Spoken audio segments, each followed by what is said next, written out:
Tonight on Look Up Weekend. Happy New Year. Happy 2023. Natazamia kufanya kazi na nyinyi wote, kushughulika na mambo ya Kenya pamoja na Wakenya wote. President William Ruto assures Kenyans his government is committed to driving the economy forward as Kenya joins the world in ushering 2023. Nilisikia watu wakiniita kuja hapa kuna mambo. Wakati nilitokea nikakuja hapa nikakuta baba mwenye watoto akiwa peke yake. Nikamuuliza ni nini mbaya. Akaniambia hapana, ingia uone watoto wangu wameuliwa. Police in Kikuyu launch investigations after 2 minors were murdered in cold blood at their home on Sunday night. In her own words, former Roots Party running mate Justina Amwai talks of 2022 hotly contested presidential race and her ambitions in the political arena.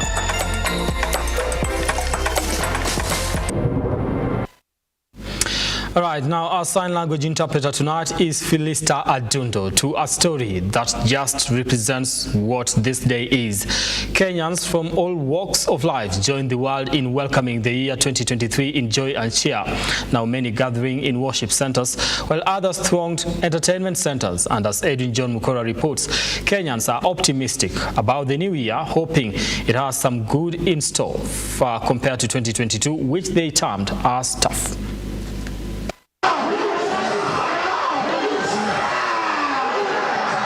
As soon as it clocked 12 a.m., these believers from Kakamega went into jubilation with songs of praise and prayers, grateful for yet another year.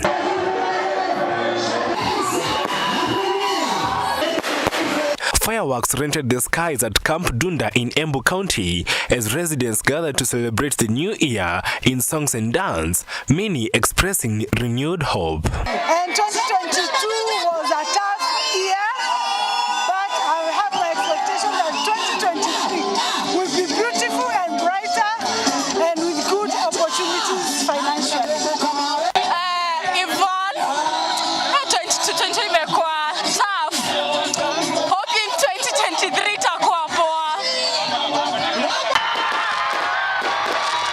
In Malindi, Kilifi County, residents gathered outdoors to view the fireworks display with expectations of increased tourism activities in the area this year.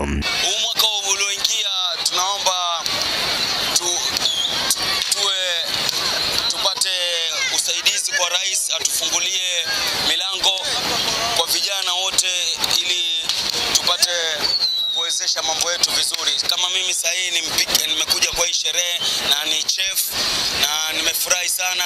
Mwaka wangu umeingia vizuri, nimepata kipato kizuri. Nashukuru Mungu, alhamdulillah. Karibuni nyote. So naona huu mwaka utakuwa mzuri sana juu tumeanza vizuri na mheshimiwa na tutaendelea kuwa na yeye. Malindi is safe kwa security sasa iko sawa. Upande wa security wamejikimu ki security na that's umeona tumeruhusiwa kuwa na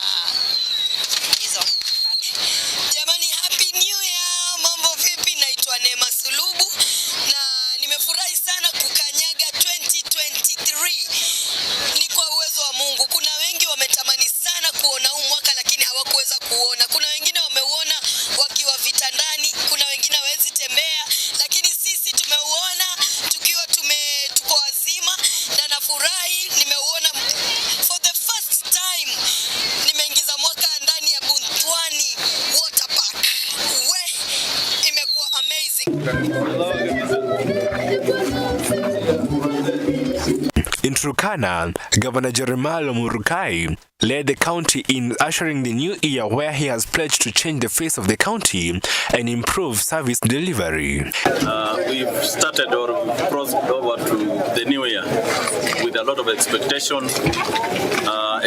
of good things. As a county, we are very much optimistic that many good things, including service delivery, will be experienced. Edwin John Mukora, Lookuptv.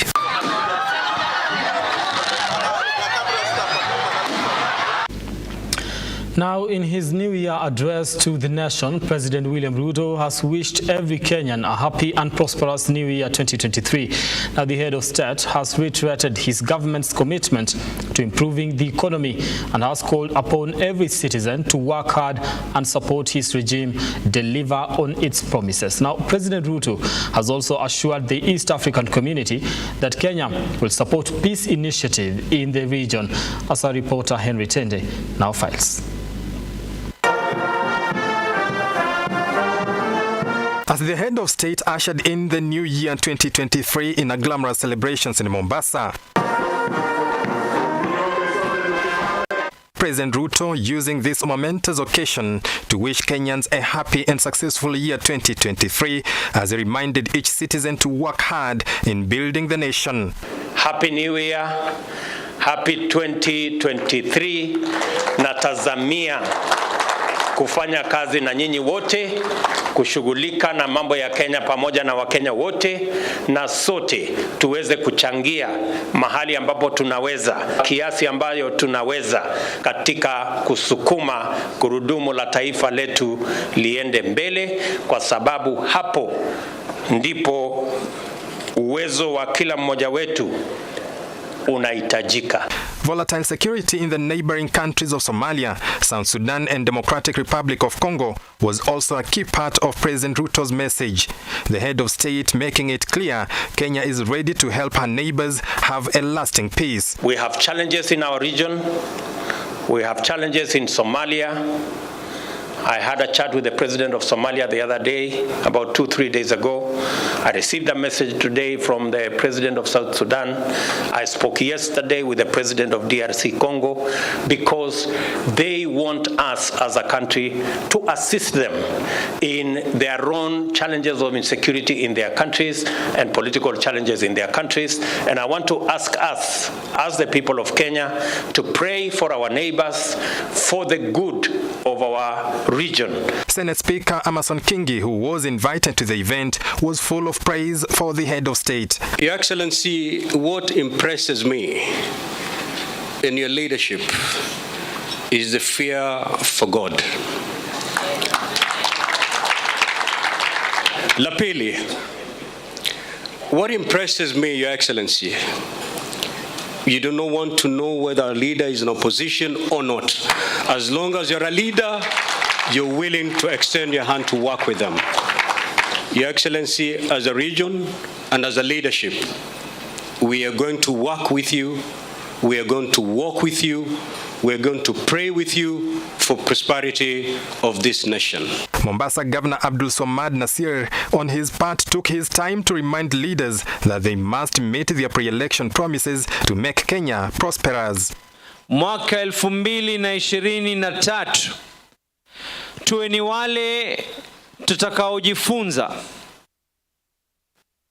kwa yale yaliyopita, ikiwa kuna lolote ambalo ni la ukosefu, ni njia gani sisi kuweza kulirekebisha.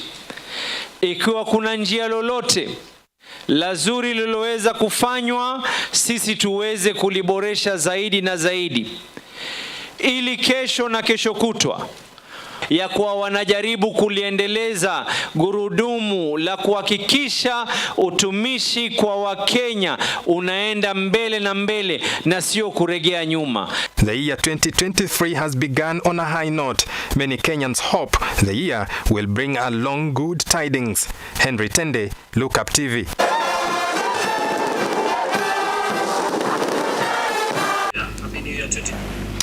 Now, as it is custom, every New Year, Christians faithful throng churches to pray. Religious leaders across the country led church services, I beg your pardon, with a call for peace amongst Kenyans. Let's take a look.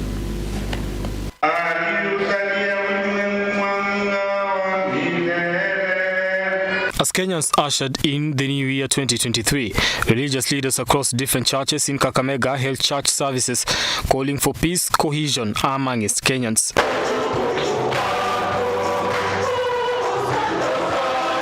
In his sermon, Catholic Bishop Joseph Obanyi encouraged all present to pray and encourage each other, saying that politicians have a tendency of spreading hate speech.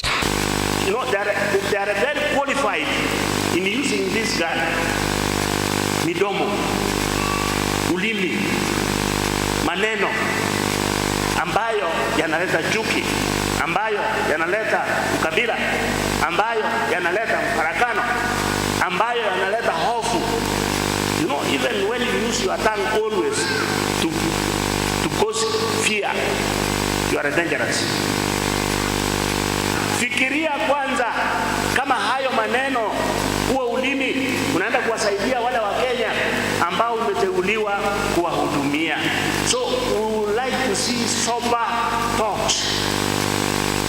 Bishop Obanyi also used the time to ask the government to intervene on the harsh economic times and also utilize funds to avoid corruption, which he says is a threat to national development since it has become a norm. Jana, kusoma magazeti, we know who is the most corrupt corporate body in Kenya. We know who is the most corrupt parastatal in Kenya. We know which is the most corrupt county. Thanks be to God, it's not Kakamega. But they didn't say it, or they didn't list all of them. Maybe it's among them, top 10 or whatever it is. We know the individuals that are most corrupt. Now, that's what's killing the economy. That is what's killing the growth of people.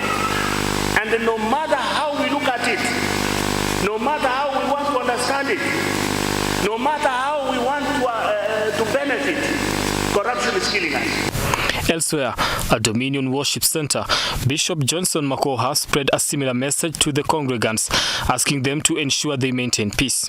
This year, as a nation, there are some things that we will need to avoid. One is the careless speeches, sometimes that come from our leaders. Some of our leaders utter speeches that provoke, disharmony. We will pray that the Lord will make our leaders at least to cease from uttering those careless utterances. And then also, as a new chapter starts officially, prayers continue to dominate the worshiping grounds, entrusting the year to the one above in prayer. Brian Amwai, Lookuptv.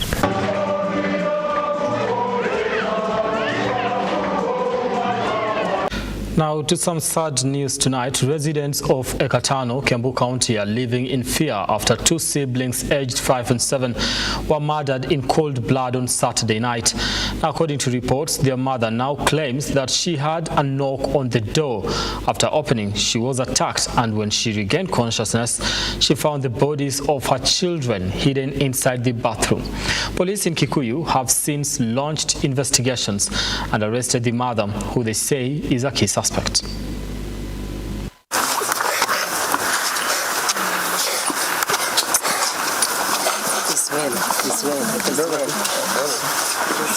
Nilisikia watu wakiniita kuja hapa kuna mambo.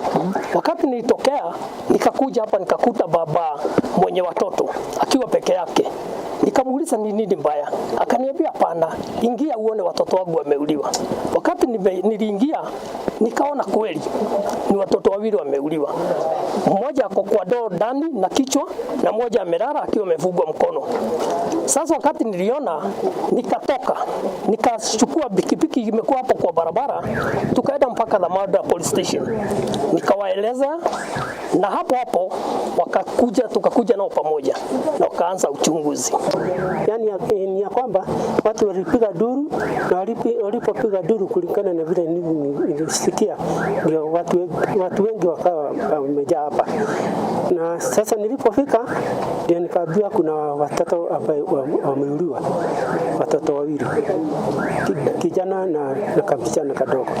Hatukuwa mbali sana na sina, tukakuja na kweli tukakuta ni ukweli, tukadhibitisha kuna mtoto kijana ya miaka 7 na msichana ya miaka 3.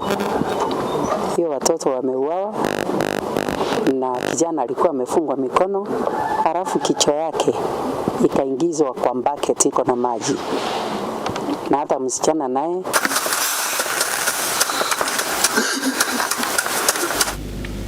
All right, now that story takes us to our first break here on the program. And yes, you can continue engaging us on our socials at Amwai on Twitter at Lookuptv. The hashtag is LookUpWeekend. Also, you can send your feedback on Facebook. Tell us where are you celebrating your New Year from, and we'll be able to sample some of it as we continue the program tonight. Dan Orondo says, Happy New Year from Homa Bay County. Thank you so much for tuning in, and Happy New Year to you too. All right, we do take that short break here on the program. Don't go too far. We'll be back with more, including a story whereby we speak to Justina Amwai, who is the former running mate to Roots Party presidential candidate, Professor George Loshiri Wajakoya. That in just a moment.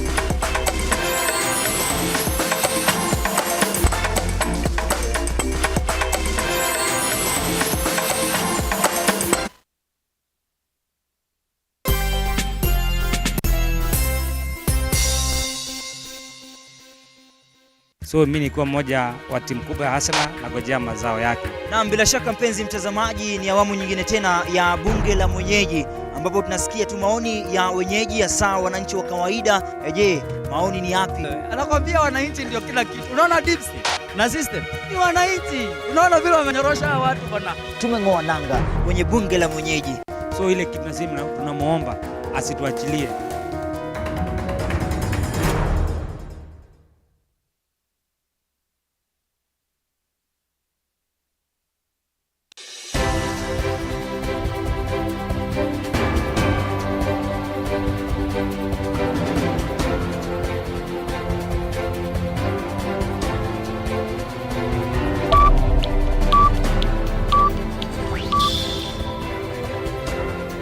From our very own newsroom to your screen. From all the 47 counties in detail.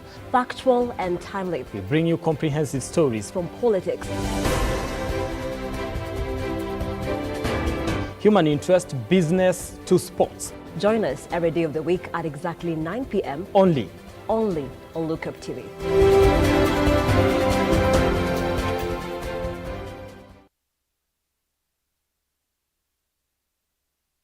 Vera Beauty and Fashion College is focused on being the leading technical and vocational training institute in the region. Our team possesses in-depth knowledge and extensive experience in the industry, offering thorough training in cosmetology, hairdressing, interior design, creative arts, training of trainers, nail technology, and fashion design. With branches in Nairobi, Thika, Meru, Eldoret, and now in Mombasa, our courses ensure that learners are completely equipped with knowledge, competency, and employability skills. Enroll today to be a part of a center of excellence.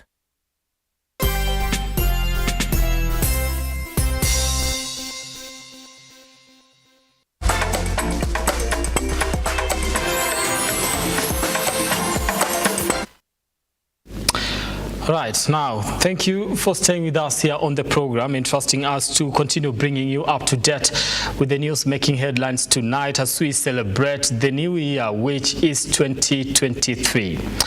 Let's continue the program tonight to our special. Fuel prices is a subject that made headlines in 2022 with an uproar over the constantly rising prices, especially after the removal of subsidies by President William Ruto. Now, with the start of a new year, Kenyans are anticipating lower fuel prices, which will consequently lower the cost of living. Cecilia Lubanga brings us this story from the eyes of different stakeholders. Kama inaongezwa juu ya reason gani? Unanipata? Ni watu wamekosa kiroma ndio inaongezwa. Bei ya mafuta kuongezeka imekuwa changamoto pande ya kwangu. Kwa sababu niko na watoto wako high school nasomesha. Na sasa imekuwa pikipiki imekuwa my partner in business ambapo chenye napata tunagawana katikati. The cost of fuel has reached a historic high after the government withdrew the fuel subsidy that cushioned consumers against the high cost. According to the Ruto-led government, the fuel subsidy has costed taxpayers billions of shillings. Despite this, Kenyans continue to reel under the pain at the pump, with a majority forced to halt their businesses that have been rendered paralyzed. For motorists, they have embarked on Route 11. These are unprecedented times. Making a living on the road has become such a challenge, the agony visible in their faces. One waiting for hours and hours. Whenever someone appears to come towards one's direction, one can only wish they are a potential client. It's, however, hardly the case. Some could hardly hide their frustrations. If mafuta imekuja sana, hata mnaona iko excess. 1 year ago tulikuwa tunanunulia mafuta around 70 shillings. As now unaweza ona ni kama imekuja double price of the fuel we are using. Na ukiangalia sana customers walikuwa wamezoea, as in unaweza peleka customer kama 1 kilometers ama 2 kilometers. Previously walikuwa wanalipa kitu kama 150 ama 100. Saizi customer bado anataka kulipa hiyo pesa, but ukiangalia price ya mafuta tunaumia sana. Clients are there, yes, but now sasa the difference is that tunakosana nao kwa bei. Watu walikuwa wanatumia bodaboda kutuma vitu, lakini hizi imekuwa ngumu kwa sababu hata mtu mwenyewe anajipelekea jua hizi kutulipa hiyo pesa inafaa. He has been in the transport business for 30 years now. He cannot fathom what exactly is happening to an economy he knew too well and one he enjoyed being part of. It's a situation he was not used to in the past. Kuna tofauti kubwa sana. Nasikia mbeleni hatungekuwa tunasimama kama dakika 5 hapa. Tunasimama dakika kidogo kama nakuja unaenda. Lakini kwa vile maisha inakuwa ngumu, hata kubeba mtu ni ngumu. Hakuna pesa. Kama ni gari kama inakaa hapa, sinakaa kama baundi. Unasikia? Bila kupata customer. Na wewe ndio unaongoja nyumbani kukula au kufanya chochote. Na unaenda nyumbani vile kitu. Lakini serikali ingeangusha mafuta labda kazi ingekuwa nafuu. After hours of sitting in the car, he walks out bombarded by thoughts of how life has turned out to be. Ni ngumu. Yes. Hata mimi mwenyewe naweza sinda njaa. Hakuna biashara. Shauri ya nini? Shauri ya mafuta kwanza kwenda juu. Hiyo tu ndio inaumiza watu wa Kenya. Mafuta ndio inafinya kila kitu. Yeah. Kuna kitu unaweza fanya vile mafuta, na mafuta ndio iko juu. Yeah. Kama ni sitima inatumia mafuta, na mpaka sitima nayo itaenda juu. Sasa ikienda juu, mwananchi wa kawaida atafanya namna gani? Siku hizi anaisha tu. Yeah. Mafuta ndio kila kitu. Yes. Kenya, like most of our neighbors, depends on imported refined petroleum products from the Middle East. Subsidy fund in Kenya became operational in 2021 to cushion consumers from unpredictable swings in the global oil prices. This has since been removed by the Ruto-led government. We have agreed as a government that we are not going to be subsidizing consumption. That is why we are going slow on matters to do with subsidizing consumption. We are going to work and support producers. That way, even if we are intervening at that level, it gives us a bigger leverage. Without the fund, the forces of demand and supply are predicted to push retail prices beyond the regulatory caps, making the business untenable for oil marketers. Since the fund became fully operational in April 2021, the government has paid oil marketers more than 49 billion shillings, something the Ruto-led government sees the need to review. It was a bill that came into place and it became a law that the government set up at a fund through which now they can be saving some money when the oil prices are low, and then the prices increases to a certain level. At that time, they were looking at anything beyond $50 per barrel in the international prices. So when the prices were to increase beyond $50 per barrel, the government will now come in and start paying the importers the difference so that the importers can sell it at an agreed price. So that has been working since 2021. It worked very well. Those days, the price was very low because the demand for the oil products was low. You remember most of the companies worldwide were locked. There was a lockdown, so manufacturing was low and everything. So the demand for oil was low and prices were therefore low. Now as we talk, by today, we are looking at anything above 120 shillings per barrel, sorry, dollars per barrel for oil. So that means that the prices have really gone beyond reach of any consumer. It's months after the pandemic and the crisis in Ukraine, but Kenyans continue to experience the challenges related to fuel crisis. In the same voice, they call on the government to put an end to the crisis that has halted a number of businesses. One thing that I expect from this government, that if they can create a conducive environment for us to operate, that one atakuwa amefanya kitu ya maana. Watu wengi tuliacha kazi wakati COVID iliingia, tukasimamishwa kazi, azin wengine tukaacha kazi, azin tukaingilia biashara ya bodaboda tuone kama tunaweza endelea kujikeep up na our livings. So lakini biashara azin vile mafuta inapanda hivi ikienda hadi ifike 200, ni kama tutakuwa tunafanya kazi ya hasara, hakuna kitu tutakuwa tunapata. Kwenye government ilikuwa imetupromise kwa 100 days itakuwa imeshukisha price, mafuta itakuwa imerudi chini. Tungependa atimize na sisi wana barabara tufurahie na tufanye kazi kwa jinsi inafaa ifanyiwe. Ijaribu vile itasaidia mwananchi wa kawaida. Mafuta ikianguka, unajua mfanyikazi wa kawaida, mkulima mdogo atafaidika. Na hiyo maneno.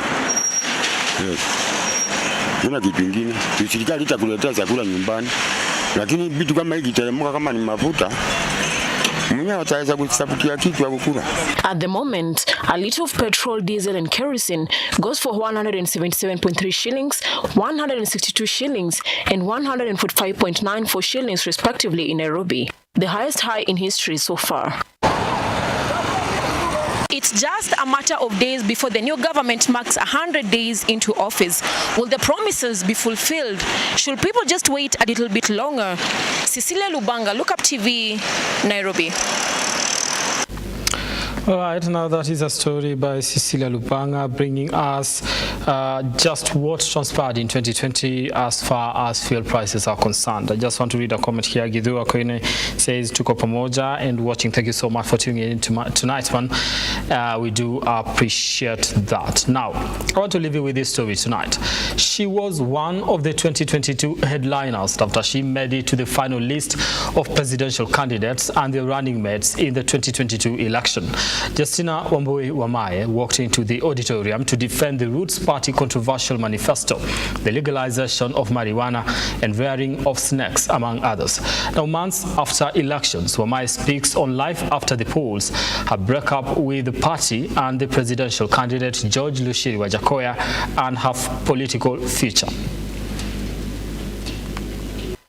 In this debate, we are hosting Justina Wambui Wamae, the deputy presidential candidate for the Roots Party. Justina Wambui Wamae, a woman whose life stretches beyond the corridors of politics. She walked into the political arena in 2022 and her star ignited when she participated in the 2022 deputy presidential debate. Wamae, 35 years of age, is now back to running her business months later after the August 2022 elections. I'm in the business of excavation and supply of building materials. Na neza sema, when you see Kenyans complaining, Kenyans don't have money. A biashara is pegged on a disposable income, you know, not basic food. It's not basic, but it's secondary needs. So na Wakenya hawana do, either wana buy food, but hawana do ya kujenga. So business has been very slow, but I'm back to business. Of course, I've come back when it's different. People look at me differently now. Many of the guys are always calling me, oh, give me a job, saidia mtoto wangu here and there. They expect, they are hoping I have so much, I can do for them. So I manage by telling them the truth. One, nothing has changed for me. I'm not in a position to influence a job. She walked into the political arena in 2022 and became an internet sensation during the 2022 deputy presidential debate, championing for a controversial agenda, the smoking and legalizing of marijuana. KWS already wamepeana hiyo option, unaona? So KWS inafaa ionyeshe wa Kenya, apart from kuku, mbuzi nini, how we can make snake farming also an alternative income generating activity. So hiyo inaweza push for, inaweza sema hiyo government should pick it up. eyeing the presidency with her then presidential candidate, Professor George Lushiri Wajakoya. Wamae and the Wajakoya ticket emerged third on the August election, garnering 61,969 votes, which was 0.44% of the votes. What gave her political mileage, however, and made her a household name during the entire campaign period was how she presented herself during the debate. Wamae became a headliner for pushing an agenda that had the public engaged in a conversation that would in many cases not be discussed openly. Nikitoka kwa hiyo podium, my chaperone aliniambia ati you're trending the whole country. So nikasema wow, okay. So akasema nitoke kwanza. Nikitoka kulikuwa na Kenyans wako hapo, wananisalimia, wako happy, yani wananihug, wanapiga picha na mimi. So kutoka saa the larger audience, feeder for the larger audience. Niko na mseme andika, Justina arudi debate kina. Justina arudi kwa debate ya kina Martha na Rigathi. So niko na haya, kumbe wasema na appreciate. Kenyans are able to question. So ile quality watu wanaanga na Obama ndio Wakenya wana expect sasa Kenya. So mimi na meta yako gava, hii mediocracy sijui nini, vitu mnafanya kitambo, sijui time ya Nyayo iishe. Do the new things. New order mindset, unaona? So mimi niliona kwanza kuna comment moja niliona. Na maybe hiyo ndio labda ilileta my issues. Comment ilisema ati Justina ndiye angekuwa presidential candidate.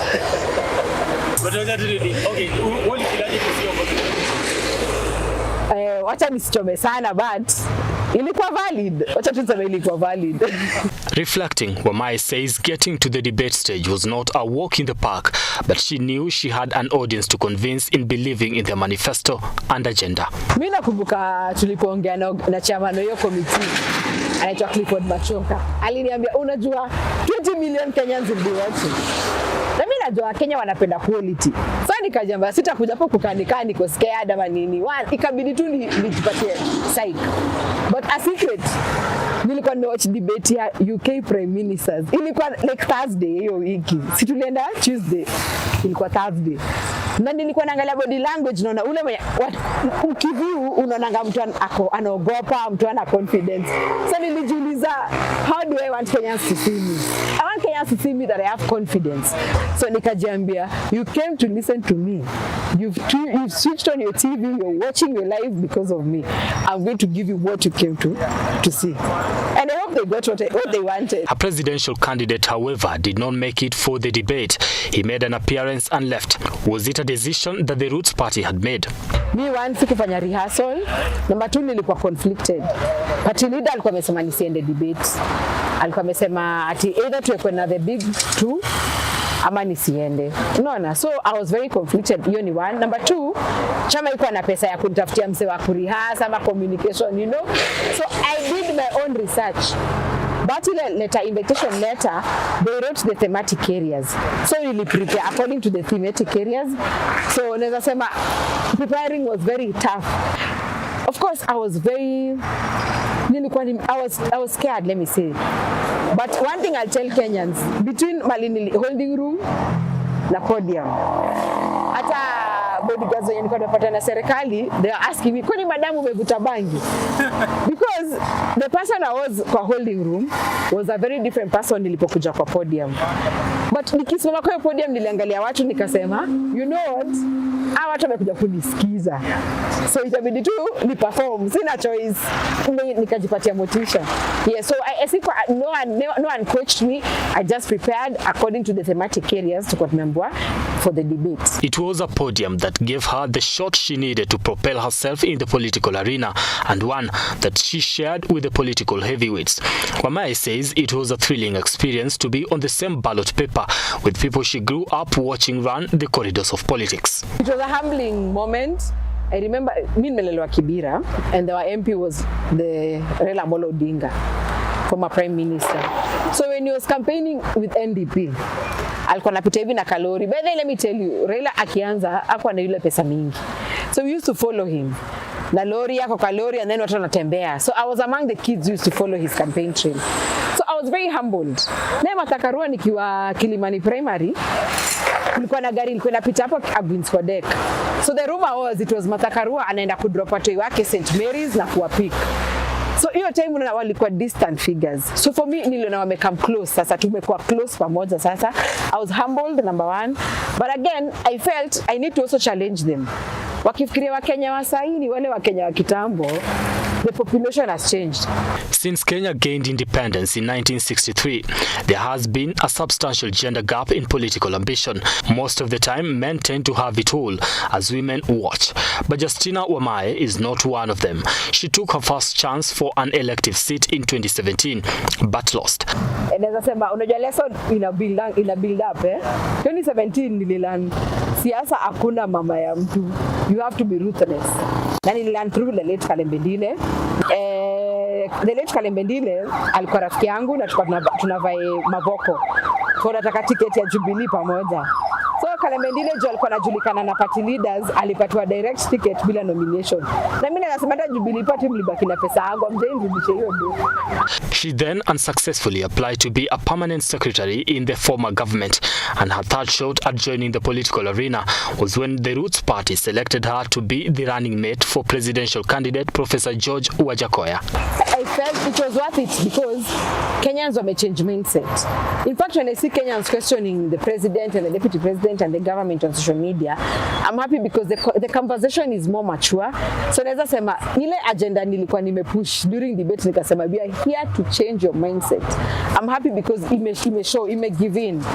Kuna mindset imechangiwa. Mkenya ana question things. Even if we didn't win, the mindset ya Mkenya imechange, which is a benefit. So how was it for her as a woman on the campaign trail? It was both easy and tough because one, I've been in politics, so it was very easy for me. So I'm not a first timer, but it was different and tough in terms of now I had a family. 2017 is for a family. I had a baby, I was living at home, family dynamics. So that was the difference. The family dynamics nilileta toughness. Ukiwa campaign trail una feel like umesahau mtoi wako. Is it worth it? You know. So hiyo ndio ilikuwa different for me. Kulikuwa na hiyo support system. My family, apart from my hubby who was my driver, my family and my DM, my domestic manager, walikuwa wameni support sana sana. Hiyo ndio make it easy. And then also my parents from both sides walikuwa na mtoi hiyo time siko home. So for the child I could feel like neglect. But me nikiwa on the campaign trail, I used to feel like nimeachanisha mtoi wangu. Is this what other mothers do? Or is this what other mothers feel in the quest of politics? Unajua, hiyo ndio ilikuwa ni challenge. Justina's light had shone and the mark in Kenyan politics was gaining momentum when suddenly she fell out with her party and her then presidential candidate George Wajakoya. So agreement ilikuwa tutasupport chama. Party leader kaza kusupport Azimio. Na mimi sisemi ni vibaya, but alienda against our agreement. Number 2 naweza sema hostility ilikuja sana in hindsight after debate. Mimi alikuwa ameniambia nisiende debate.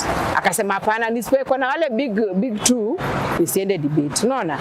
Mimi nikaenda because nilisema number 1 mimi hakuwa ananilipa. Hiyo chama iko inanilipa. My husband alikuwa ametumia family resources kunikeep kwa hiyo campaign. Hii ndio opportunity imekam Wakenya wanisikie. So ni kwenda debate kwangu ileta issues. Me in hindsight juu hapo ndio amekuwa sasa amekuwa more, you know, rude kwangu, amekuwa aggressive kwangu after nimeenda debate. Na mimi hata Wakenya niwaambia yake na debate yake hakuwa ameni-invite. Mimi ndo nilijibeba, I took myself there. But unajua sana ananijua. Sasa nilijipeleka huko akanipata huko. Maybe he was not happy to show ama to see me, but hakuonesha Wakenya. But hakuna mali alikuwa ameniambia anaenda debate yake. Venye niliulizwa na lawyer wake, hata linasikia ikai ni witness. Nikaulizwa, wewe ulikuwa umekuja kufanya nini? Nikasema nilikuja kuona presidential candidate wangu akidebate. So mimi na expect a debate. Yeye alisema hata debate. So mimi naweza split sana ilikuja kusupport Azimio, but in hindsight pia kwenda debate. Na pia comments, wase wakisema ningekuwa presidential candidate, you know, maybe hizo ndio vitu zileta issues. It was a breakup that was displayed in public arena. One she feels was unwarranted and personalized. It was targeted because alisema amenipatia accommodation na gari na kwa Kenya na kwa nyumbani. In fact mimi na market Githurai. And those people know me. Waliniambia tulisikia vibaya kusikia umepatiwa accommodation. Tutajiuliza umehama kwako, you know, that is the common mwananchi ananiuliza. Umehama kwako ukaenda kuishi na mzee, unaona? Because for them many Kenyans see politics as if it's not family friendly, so to speak, unaona? Many women get into politics because either their girlfriends to a politician. Unaona issues mseme nominate girlfriend wake. Mtu patiwanga ticket juu ni girlfriend ya politician. So mimi kuniambia amenipatia accommodation ili nikasirisha. Na sikusema siendi, nilisema nilikuwa na consult. Na ku-consult niliambiwa usipoenda Wakenya watafikiria umeogopa juu either utanyang'anywa nyumba ama gari. Unaona? So mimi nikasema wacha niende. I respect institutions. Hata kama party leader alikuwa amesema one time ananga secretariat ananga kitu. Nilisema wacha niende. Kama nienda ni question juu ananga secretariat. Na it's on record aliyesema hivyo. Kama yeye anani question ananiuliza maswali mimi ndio na disciplinary yake ni sawa. But on condition niende na watu wanne. My husband, myself na my lawyers, unaona? Yeye akakata hiyo story akasema hapana, ati niingie peke yangu. Mimi nikasema because I'm a woman. Kuingia peke yangu na kulikuwa na issue ya accommodation. A local Kenyan anaweza fikiria ni maneno ya leo Joe, you know, nikasema hapana. Kama hapo ndo tulikosanya naye juu alichange mood ama the mood of the disciplinary committee. We had agreed to that one. The Bible says it was a political party and a candidature that was looked at as a joke, running a campaign on the premise of legalization of marijuana and snake farming is just but part of the 8-point agenda of the Roots Party, an agenda that became the talk of town, but one that did not translate to a win in the August elections. Mimi ile biashara mimi hufanya, mimi angalia customer feedback. Na mimi naweza sema clients wangu sahi ama feedback ya clients ilikuwa voters. 61,969 votes ndio tulipata. Hiyo ni kusema Kenyans walisema number 1, legalization is not a priority. Hiyo ndio feedback mimi nilishika. Ama number 2, they want to enjoy their marijuana chini ya maji. Hivyo tu ndio. So from the feedback ya Kenyans, it's not a priority now. Let us explore other issues. As she reflects on the pair, there were different comments on what sort of pair the two were, as Justina was seen as the most serious person of the two, a move she made deliberately. Mimi naweza sema kuna advice nilipewa na best yangu. Aliniambia, Justina, I know you. You've always been focused and a serious person. Do not try to be a comedian like your party leader, like the presidential candidate. Akaniambia, be the serious side of the ticket. Na mbona aliniambia hivyo? Akaniambia, women in Kenya, ukiwa joka, ubebangwi vizuri. To be safe, akaniambia, be the serious part of the ticket. And I'm happy nilipata hiyo advice. So was it the right thing? Naweza sema pairing ni vizuri uleta diversity. So how do you live together for your diversity? How do you coexist for your diversity? Naweza sema tulimanage ku coexist mpaka dakika ya mwisho. Mimi nilijua mimi nimekuja hapa as a Kenyan woman, sasa kujajiwa Ashley. I have to be the serious part of the ticket. From the corridors of politics and the campaign trail in 2022, Justina picked some lessons, including putting yourself out there for the people to decide. If you want this country to grow, mimi nazambia politicians, hata the president mwenye sasa aliingia na UDA na Kenya Kwanza coalition, Azimio the same. Wajue wale wa Kenya walikuwa 20 years ago. Sio wa Kenya wa sahi. So Kenyans are expecting progressiveness in politics. They're expecting innovation in politics. So let's only learn what politicians to be progressive. In a country where the youthful population seems not to care, Justina says politics should concern everyone, especially the youth. The youth in this country do not want to be involved in politics. But when you talk about my youth, politics and economy go hand in hand. Politicians who don't make sense will mess up the economy. So you have to be involved. Haijalishi kama tuko na YouTube channel yako unafanya content, siasa inakuaffect in your everyday life. Kama unataka sema kwenda do, kama ni TikTok wanakupatia zile gifts, hawezi kupatia kama ana do.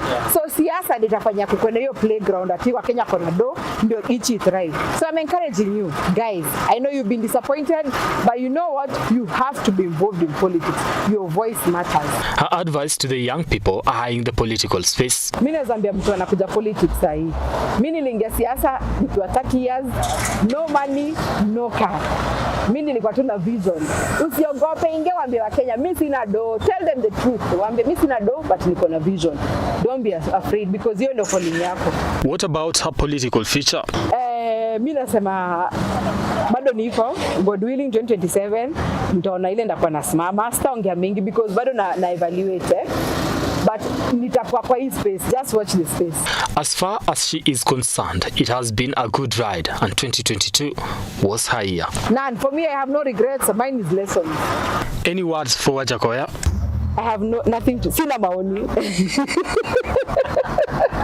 Sina maoni. Brian Amwai, Lookuptv. Live.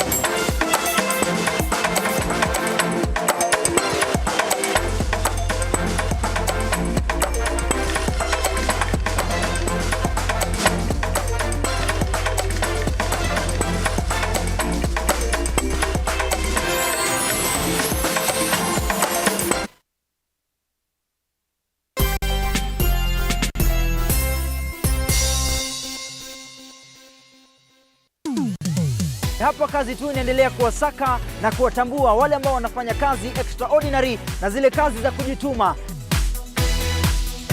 Biashara yote unaambiangwa, as long as you have a plan, you can do it. Our service is about kufurahisha the customer.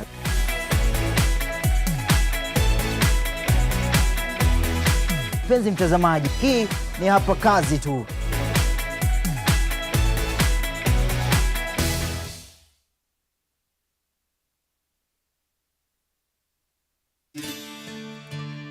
Do you need a dose of hope? If so, you are in the right place. We think of ourselves around here as hope dealers, delivering truth, power, and inspiration to hearts and minds all over the world.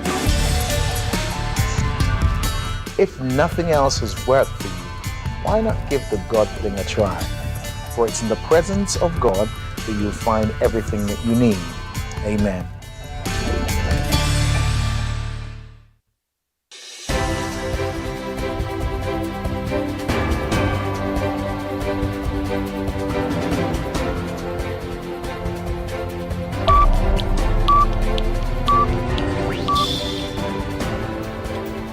From our very own newsroom to your screen, from all the 47 counties in detail, factual and timely, we bring you comprehensive stories from politics, human interests, business to sports. Join us every day of the week at exactly 9 p.m. only on Lookuptv.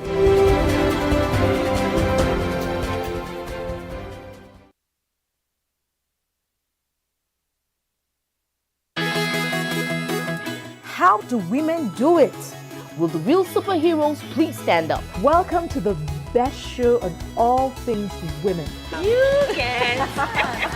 Now we have to tell you, on our show, we're not just talk. We're mothers, wives, working women, your hosts, and the list goes on. We also know how to relax and have some fun. It's living the life. Yes, it is.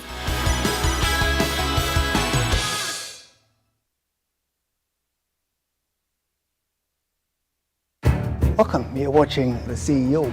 On this show, where we invite masters, captains of industry. It's all about working in teams. Customers are happy, it's a good month, the markets are good. I mean, those are very exciting moments. Ladies and gentlemen who tell us where and how to find money and put money in our pockets and how to go about doing business in the best possible way. For me, I'm not serving myself, I'm serving community.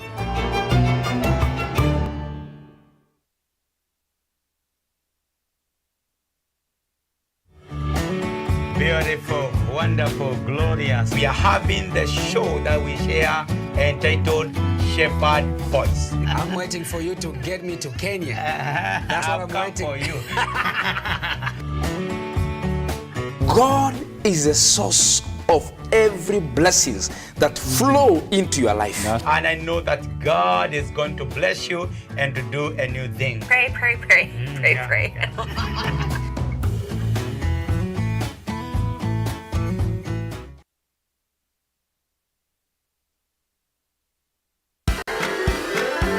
This is Kids Connection, the #1 show